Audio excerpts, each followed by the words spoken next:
My science fiction might predict a real world, but it never does so because I personally wish it to.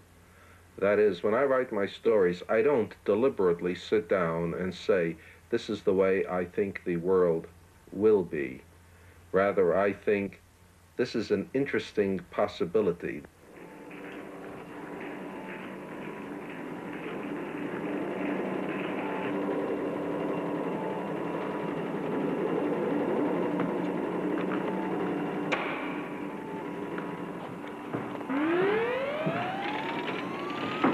I'm RB34.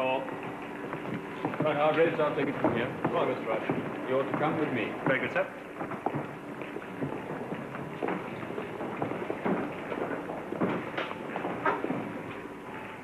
Well, come on. I couldn't do that, sir. Are you refusing an order? It's the first law, sir. I can't break that. You're coming with me to Dr. Lanning's office. That doesn't break any law. But I couldn't frighten Mr. Brooke out of his boots, sir, even if the self-important ass deserves it. What? Even if I knew he'd be alarmed by me. Well, we'll prepare him for you. I'll think of something. Yes, sir, he might feel better if you called me Herbie. But I didn't say... No, sir. Then... That's right, sir. Your thoughts. Can't you read thoughts, sir? Oh, please don't panic, sir. I can't help receiving your mind, and it hurts me when you're upset.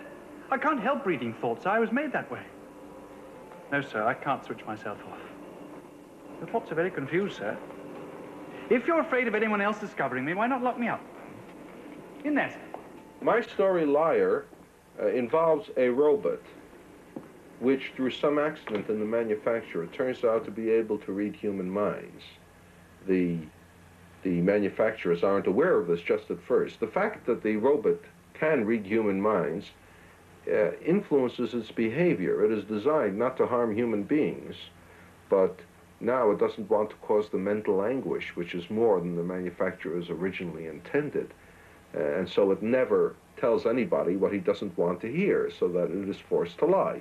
We've a mind-reading robot on our hands, and it strikes me as rather important that we find out exactly how and why it reads minds. We're not going to do that by crying, your fault, my fault. Quite right. Let's consider the situation.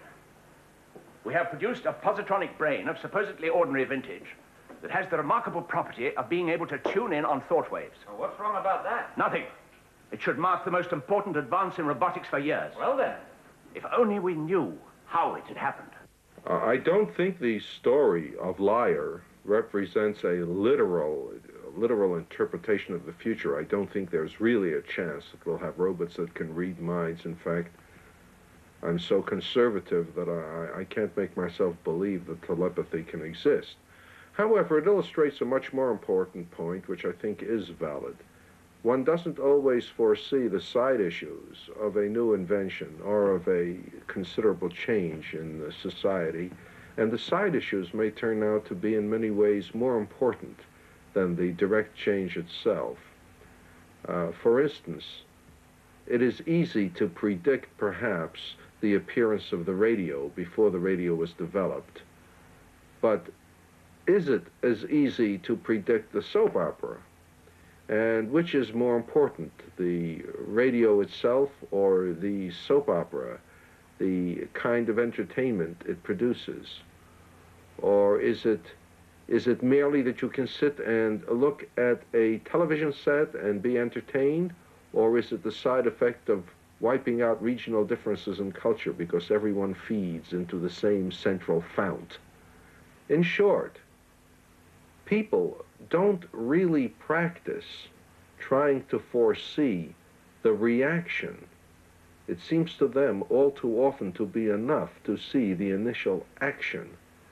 And a story like Liar portrays scientists caught in something they had not foreseen, some little side effect of the great invention on which they were working.